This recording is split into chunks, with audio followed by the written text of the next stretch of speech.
Cet après-midi, euh, ça va peut-être à la suite de ce que vous avez vécu la semaine passée, même si j'étais pas présent, j'imagine que plusieurs ont reçu d'excellentes réponses à leurs questions.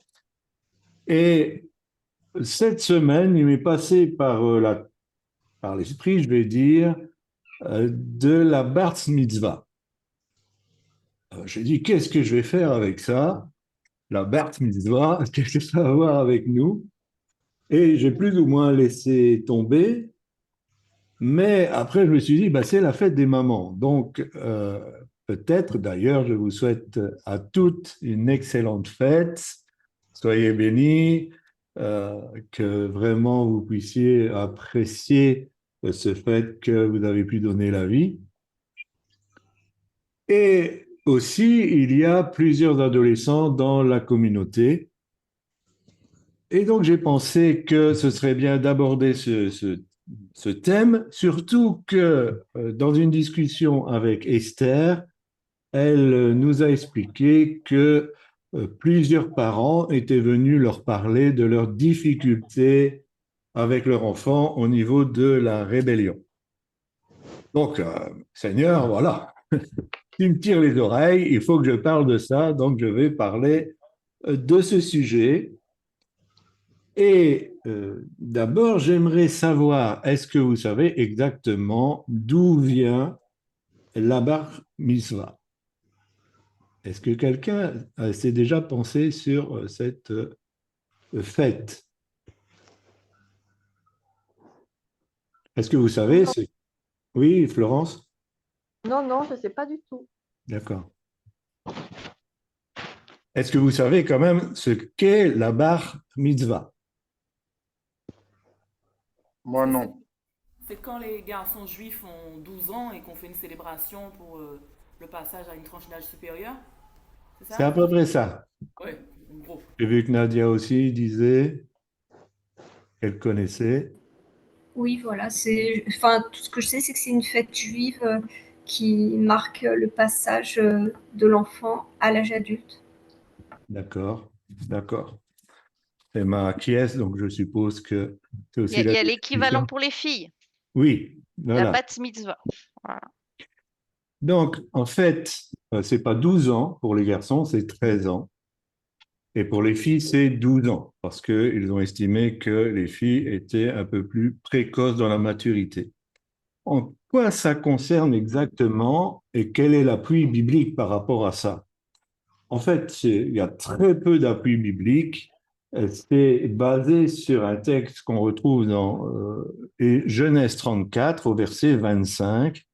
Et en fait, deux fils de Jacob, Siméon et Lévi, vont venger leur sœur Dina, qui a été euh, violentée, même si elle-même euh, était d'accord de se marier après avec son agresseur. Et dans le texte, il est dit les hommes. Et là, j'ai cherché, recherché et recherché. Ils disent que Lévi avait 13 ans à l'époque. Je ne sais pas sur quoi ils s'appuient pour dire qu'il avait 13 ans à l'époque, mais donc, ils se sont dit, si on l'appelle un homme à 13 ans, ça veut dire qu'il y a quelque chose qui se passe. Et en fait, bar mitzvah, ça veut dire fils du commandement. Et pour les Juifs, en fait, l'enfant passe à l'âge de la raison. Jusque-là, les mauvaises actions de l'enfant sont imputables à la responsabilité des parents.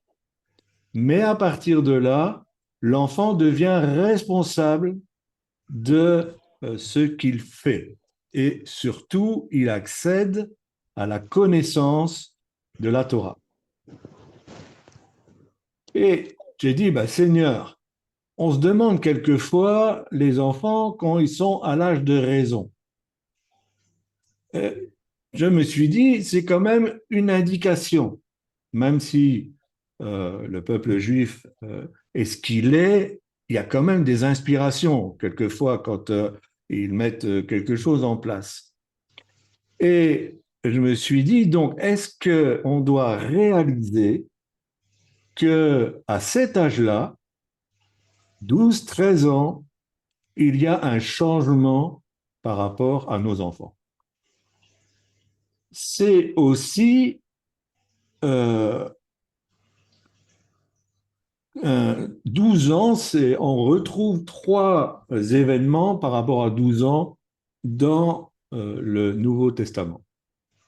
Et le premier, il est aussi significatif, c'est Jésus qui va prendre son indépendance.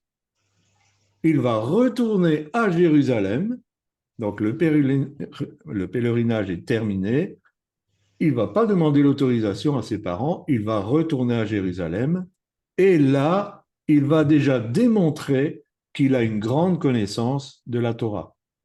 Il va discuter avec les docteurs de la loi, qui seront très surpris de voir sa sagesse à son âge. Et quand ses parents vont revenir, sa mère va avoir un reproche, et ça se comprend, de dire mais t'étais où? On était inquiets, on a dû revenir, on s'est renseigné. Et il a dit, vous savez pas que je dois m'occuper des affaires de mon père. Pas d'excuses. Pas de je regrette, j'aurais dû en parler, tout ça. Mais après, il est dit qu'il leur était soumis. Donc, je dis, Seigneur, tu montres quelque chose. Tu montres qu'à cet âge-là, il y a un tournant. Au début, quand on parle de Jésus, il y a très peu comment je dirais, de détails sur sa vie avant son ministère, mais on sait qu'il grandissait en sagesse devant Dieu et devant les hommes, et qu'il était un exemple de soumission par rapport à ses parents. Jusque-là.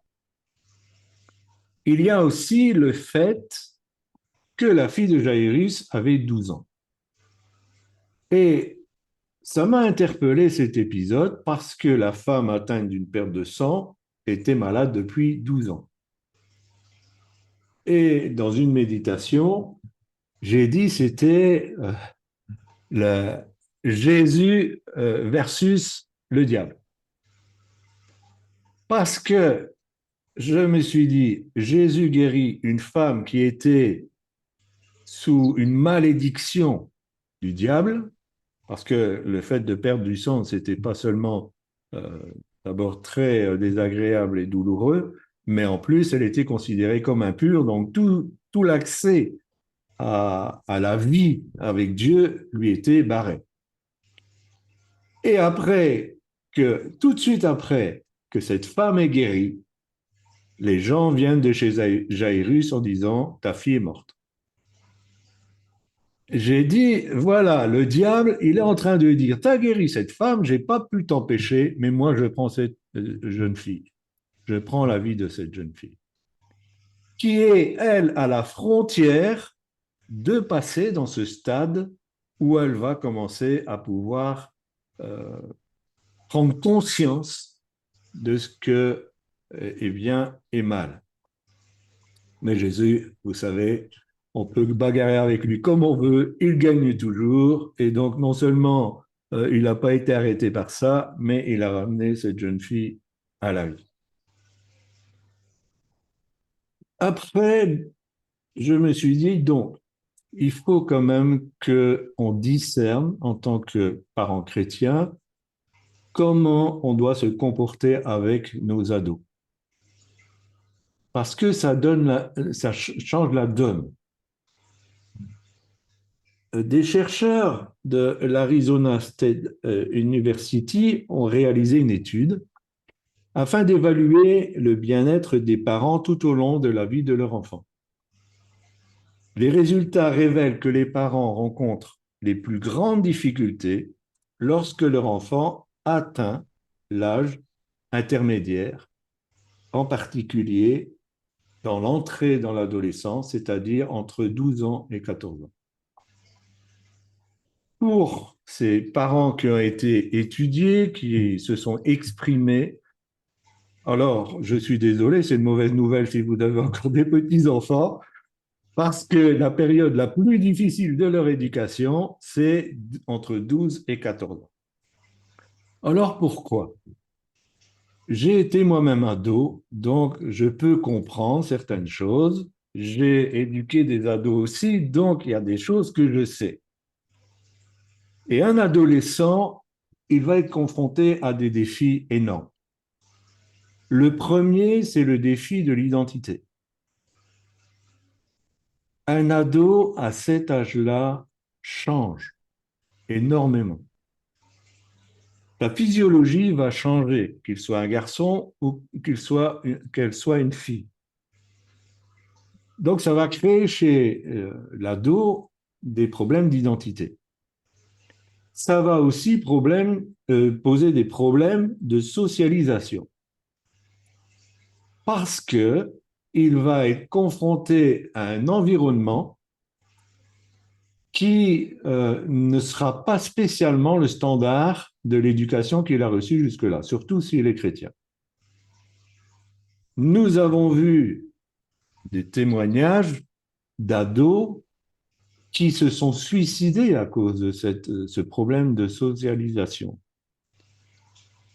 Si la famille chrétienne n'est pas très riche, l'ado va être confronté à des jeunes de son âge qui vont porter des vêtements de marque, par exemple. Et là, ben, les vêtements, ils viennent de Shein maintenant, ou éventuellement de bon prix, ou de genre de vêtements bon marché. Donc, il va être confronté à ça. Il peut, s'il est invité à un anniversaire ou quelque chose, il va peut-être être invité dans une maison qui n'a absolument rien à voir avec son logis. Donc, tout ça va créer quelque chose, et des défis et même des conflits. C'est à ce moment-là aussi qu'il va commencer à se poser énormément de questions sur son avenir, qu'il soit professionnel, et par rapport à ça, quelle sera l'orientation de ses études. J'avais lu il y a très longtemps une étude d'un psychanalyste qui avait dit que les choix qui vont gouverner toute notre vie se prennent entre 15 ans et 25 ans. Et que tout ce qu'on va vivre après 25 ans sera le produit des choix qu'on a fait dans cette période. Donc, ça va l'amener aussi, ces changements, à, comment je dirais, appuyer cette nouvelle identité. Donc, bien souvent, l'ado va réagir dans une affirmation de soi. Il va sortir du mimétisme de l'enfant. Il va sortir aussi de la recherche de l'approbation de l'enfant pour s'affirmer. Tout cela fait partie de l'entrée dans l'adolescence. Et bien sûr, il y aura aussi l'attrait affectif. C'est-à-dire qu'il va commencer à discerner une orientation par rapport à sa sexualité. Nous avons besoin d'être au courant de tout ça. Parce que ces défis-là ne s'affrontent pas de la même manière qu'on l'a fait jusque-là. L'éducation binaire qu'on a donnée pendant plusieurs années ne peut plus nous aider dans cette période. Parce que l'éducation ne peut plus se contenter d'un oui ou non, d'un c'est bien, c'est pas bien, parce que on va être confronté à des situations qui demandent une réaction qui soit personnalisée.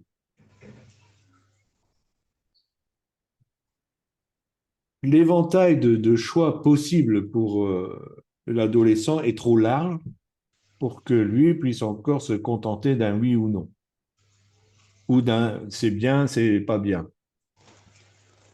Parce qu'il faudra l'aider dans son raisonnement.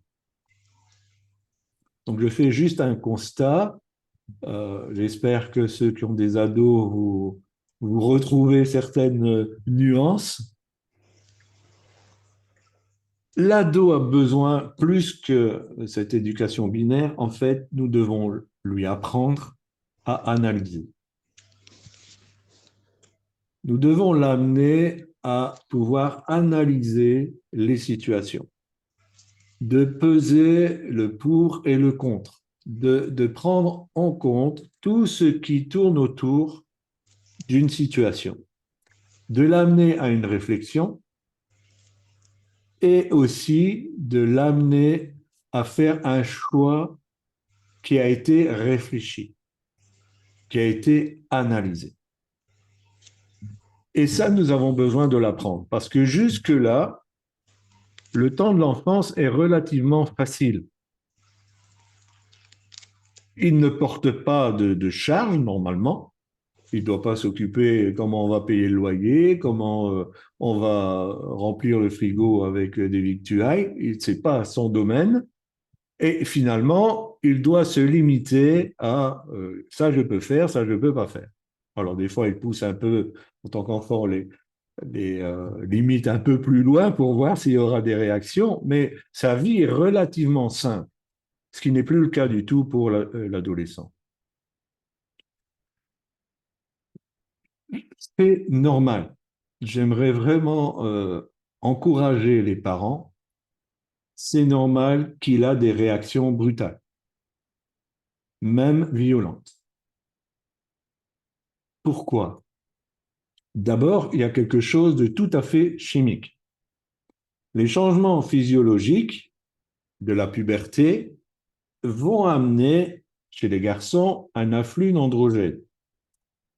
L'androgène va ramener un surplus d'énergie.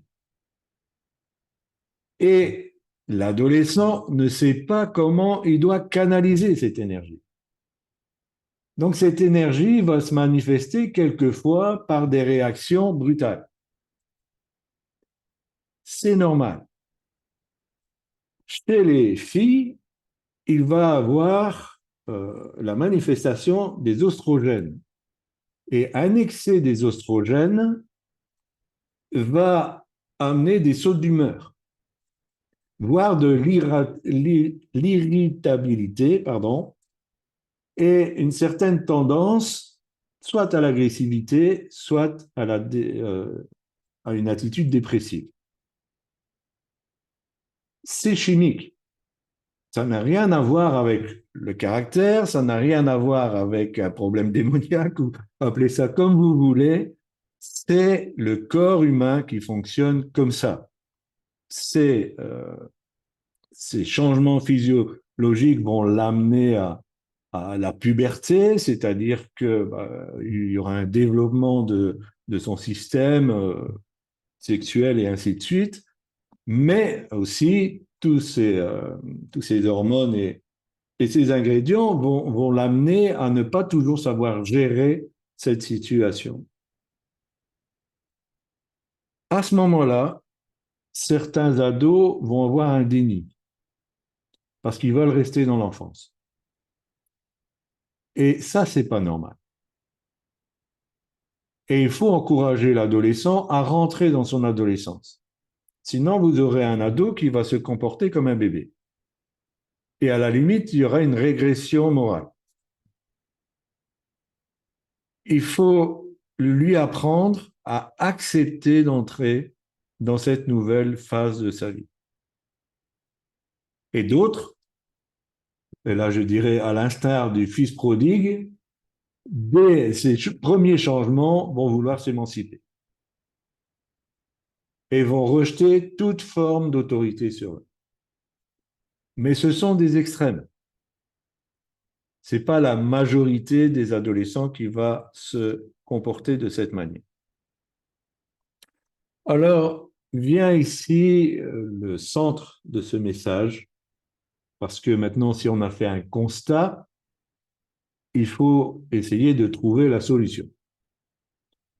D'abord, je prends Colossiens 3, 21 qui dit « Père, n'irritez pas vos enfants, de peur qu'ils ne se découragent. » Et un texte qui lui est très proche, Éphésiens 6, verset 4, « Et vous, Père, n'irritez pas vos enfants, mais élevez-les en les corrigeant et en les instruisant selon le Seigneur. Alors, il faut retourner à la définition de ces termes. Corriger, c'est toute la formation et l'éducation des enfants qui est relative à la culture de l'esprit et de la morale et qui utilise pour ceci tantôt des ordres, des remontrances, tantôt des réprimandes et des punitions. Elle inclut également l'entraînement et le soin du corps. Et le mot instruisant, c'est exhortation ou encouragement. Donc, cette forme d'éducation va amener le jeune à être confronté à certains ordres, remontrances, réprimandes, même peut-être punitions, mais dans l'encouragement. Et c'est ce que Colossiens 3,21 dit, ne les irritez pas, afin qu'ils ne se découragent pas. Donc le but, c'est que notre éducation devienne un encouragement pour nos adolescents. Ce qui n'est pas le cas pour les enfants plus jeunes. Les enfants plus jeunes n'ont pas besoin de ça. Ils ont besoin d'un cadre clair. Mais les adolescents ont besoin qu'on les encourage de cette manière. Alors évidemment, l'idéal, c'est la complémentarité des deux parents. Dieu a créé les choses dans l'équilibre. Donc l'idéal, effectivement, c'est que les deux parents travaillent ensemble à cela. Et c'est un constat. Il n'y a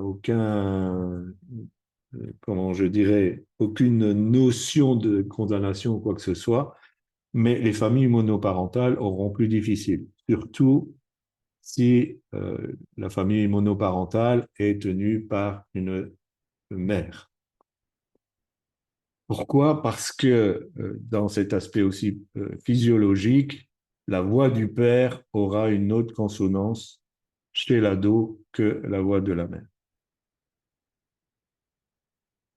Donc, comment assimiler tout ça?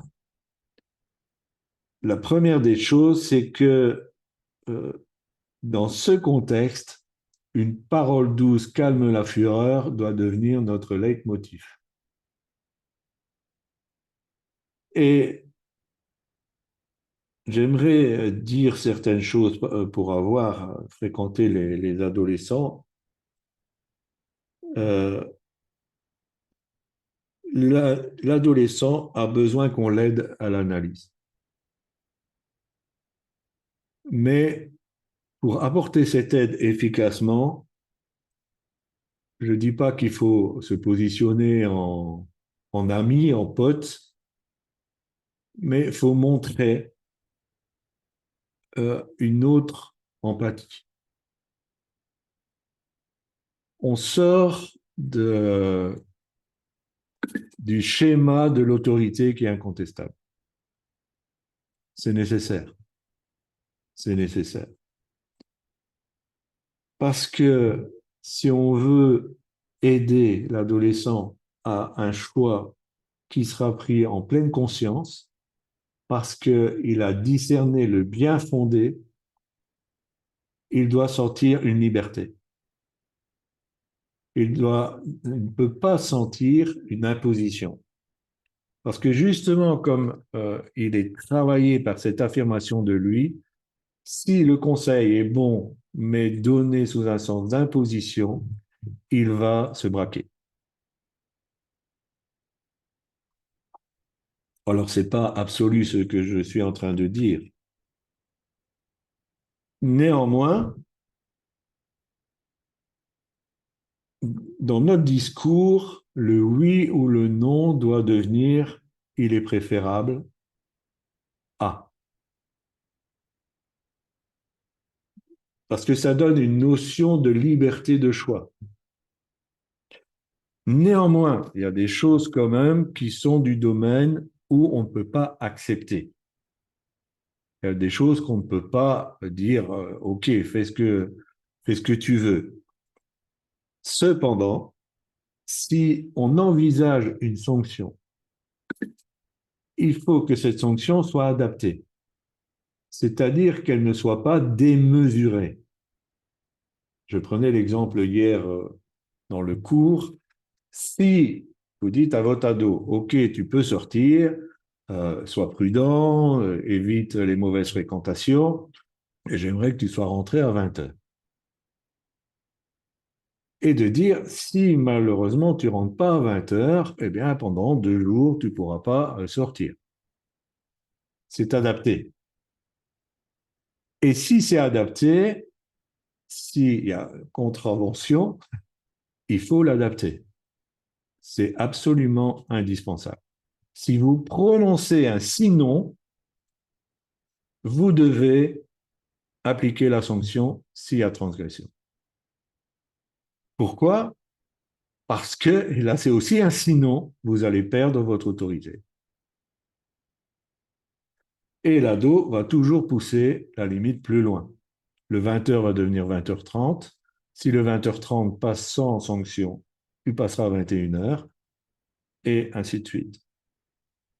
Et surtout, la sanction corporelle ne peut plus être envisagée. Quand les enfants sont petits, tant pis pour l'État, s'il faut donner la fessée, on donne la fessée, c'est normal, ça fait partie de l'éducation. Tout ce que je demande, c'est qu'on ne le fasse pas, enfin, tout ce que je conseille, c'est qu'on ne le fasse pas sur la colère, parce que sinon la fessée va être dure à avaler, mais disons qu'on se pose, on explique le pourquoi, et puis on donne la sanction corporelle. À un ado, on ne fait plus de sanctions corporelles. Pas de gifle, pas de le taper, pas de le secouer ou ce genre de choses. Parce que vous allez détruire cette montée d'identité.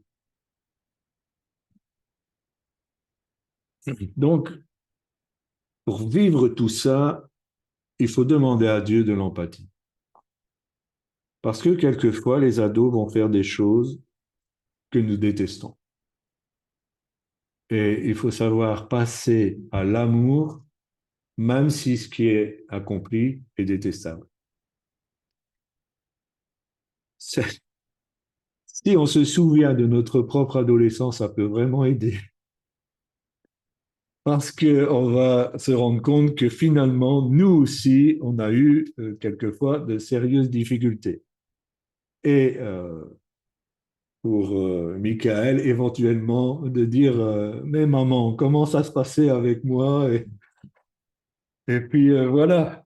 Et donc, ça peut aider, parce que ça donne une certaine compréhension. Si un ado a des réactions brutales, ne l'assimilez jamais à des attaques personnelles. L'adolescent continue de vous aimer dans la majorité des cas. Après, s'il y a eu un passif, s'il y a eu un événement vraiment qui l'ont traumatisé dans votre comportement de parent, alors je ne dis pas ça pour vous, mais pour ceux qui éventuellement verront ce message, euh, alors là, oui, il y a déjà une haine au départ. Mais s'il a des réactions brutales, ne, ne l'acceptez pas comme une attaque personnelle, même si il peut avoir des mots cinglants, parce qu'il continue à vous aimer. Je vais peut-être vous surprendre. Ces réactions sont préférables à des réactions d'autopunition. Parce que si l'ado ne peut pas vous affronter, peut-être parce que vous êtes quelqu'un qui a une forte personnalité ou qui est très très strict, il ne peut pas vous affronter, il va s'auto-punir. C'est pour ça qu'on a des ados qui se scarifient, qu'on a des ados qui tombent dans l'anorexie, d'autres qui tombent dans un mutisme complet. Ils sont toujours un casque sur la tête, ils sont toujours isolés. Vous les voyez même plus à table. Ils vont voler dans le frigo, enfin voler entre guillemets, dans le frigo pendant la nuit, parce qu'ils ne veulent pas vous affronter. Ou Ça, c'est encore pire, certains fuguent parce qu'ils ne supportent plus la pression qu'il y a dans la maison. Ce n'est pas vous qui mettez cette pression. C'est lui qui n'arrive pas à exprimer sa difficulté interne.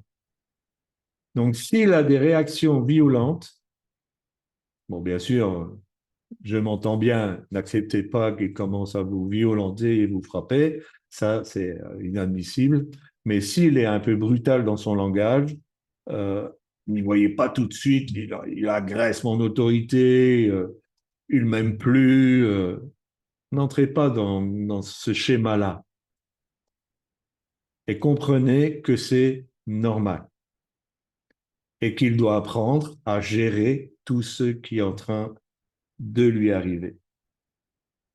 Je ne vais pas être beaucoup plus long par rapport à ça. Pasteur Corinne va lire un extrait de son livre qui, je pense, est bien adapté. Et après, on sera ouvert aux questions.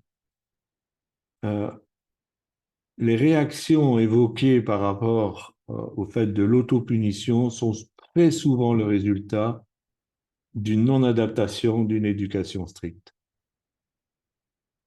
Si l'éducation a été stricte dès le début, euh, le jeune aura difficile à s'exprimer. Je pense aussi qu'il faut lui donner l'opportunité de s'exprimer. Et pas attendre qu'il y ait une montée d'adrénaline pour entendre le message, mais d'être bienveillant et de donner des opportunités pour pouvoir s'exprimer et d'être à l'écoute. Voilà, je laisse la parole à ma chérie. Alors, bonjour à toutes, bonjour à tous. Alors, je vais juste lire un extrait de mon livre, Une vigne féconde. Alors, attendez, d'où c'est que je prends?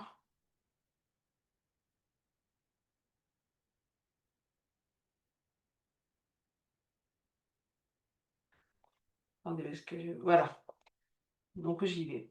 Nous avons mis des enfants au monde pour les voir grandir, s'épanouir et voler de leurs propres ailes.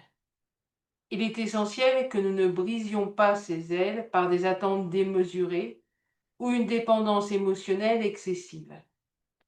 Nos enfants, qu'ils soient jeunes ou adultes, ont besoin de notre soutien, mais ils doivent également avoir la liberté de faire leurs choix et de vivre leur vie selon la volonté de Dieu.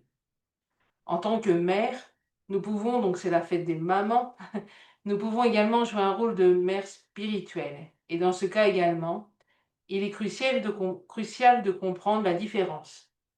Une mère spirituelle aide son enfant à se connecter avec Dieu, à utiliser ses ailes spirituelles pour s'épanouir dans sa foi et s'enraciner dans la parole de Dieu. Elle peut enseigner, guider et conseiller, mais elle ne fait pas à la place de l'enfant. Elle les prépare à voler spirituellement, à prendre leurs propres décisions dans la foi sans faire tout à leur place. Une mère spirituelle, tout comme une mère biologique, doit agir avec sagesse, compréhension et amour en soutenant son enfant sans étouffer son indépendance. Je pense qu'une mère, qu'elle soit biologique ou spirituelle, devrait s'inspirer du modèle de l'aigle. L'aigle est un oiseau majestueux qui, une fois qu'il a appris à voler, n'est pas retenu dans son nid. Il prend son envol, explore et réalise son potentiel. De la même manière, en tant que mère, nous devons apprendre à guider nos enfants, leur offrir les outils nécessaires pour qu'ils puissent s'envoler et accomplir ce que Dieu a prévu pour eux, tout en leur permettant de faire leurs propres choix et de suivre leur propre chemin. La maman aigle, une fois que ses aiglons ont atteint une certaine taille et maturité, ne continue pas de ramener la nourriture directement dans le nid. Au contraire, elle se pose tout simplement au-dessus du nid en plein vol. En effet, un aigle, tout comme un colibri, est capable de rester presque immobile dans les airs. Pourquoi fait-elle cela? Pour leur montrer qu'elle possède des ailes, qu'elle est capable de voler. Elle leur démontre par son propre exemple qu'ils ont aussi des ailes, mais qu'ils ne les ont jamais utilisées et qu'ils doivent apprendre à voler eux-mêmes. Ce geste de la mère est une démonstration vivante de ce qu'ils sont appelés à faire. C'est un modèle, un enseignement silencieux. Les aiglons, en voyant leur mère dans les airs, commencent à comprendre que ce n'est pas juste un privilège qu'elle possède, mais un potentiel qu'ils partagent aussi. Ils sont capables de voler, mais il faut qu'ils l'apprennent. Avec cette démonstration, la maman aigle descend vers le nid et commence à pousser l'un des petits jusqu'au bord du nid. Puis soudainement, elle le pousse hors du nid. À première vue, cela pourrait sembler cruel, comme si elle abandonnait son petit. Mais en réalité, cette action est porteuse de sens. Bien sûr, l'aiglon qui ne sait pas encore voler tombe, mais la maman aigle est prête, elle vole vers lui, l'attrape et le dépose à nouveau dans le nid. Elle ne cesse pas de le pousser à sortir de sa zone de confort, de le faire grandir, de l'amener à comprendre qu'il est destiné à voler. Et elle répète en fait ce processus plusieurs fois, car elle sait que pour qu'un aiglon devienne un aigle, il doit d'abord apprendre à voler. De la même manière, nos enfants, qu'ils soient biologiques ou spirituels, doivent comprendre qu'ils sont faits pour voler. En tant que mère, nous avons ce rôle essentiel de les pousser, de les aider à sortir de leur nid, tout en leur offrant un environnement sûr dans lequel ils peuvent apprendre à déployer leurs ailes. Progressivement, la maman aigle commence à retirer les branches qui forment le nid. Pourquoi fait-elle cela? Parce qu'elle sait que tant que le nid reste intact, ces petits n'auront jamais l'occasion de vivre pleinement leur potentiel, c'est-à-dire de voler. Ce processus de déconstruction du nid est une métaphore de la façon dont, en tant que mère, nous devons progressivement amener nos enfants à se détacher de notre protection excessive et les encourager à voler par eux-mêmes. De même, dans notre rôle de mère spirituelle, nous devons accompagner les autres dans leur processus de maturation spirituelle. Cela implique de les soutenir tout en leur permettant de grandir et de se réaliser dans la foi en leur enseignant à se tenir debout et à prendre leurs propres décisions spirituelles. Nous faisons des enfants pour qu'ils s'envolent, qu'ils suivent leur propre destinée. Et bien que nous ne puissions pas les accompagner physiquement dans chaque étape de leur parcours, notre rôle se poursuit dans la prière. Nos prières sont notre soutien constant, un filet invisible mais solide qui les accompagne dans chaque vol. Que nous soyons des mères les unes et les autres qui apprennent à nos enfants à voler de leurs propres ailes et que nous les portions toujours dans nos prières en leur offrant la liberté de grandir et de réaliser tout ce que Dieu a prévu pour eux. Amen. Amen. Amen. Voilà, nous sommes ouverts à vos questions, réactions.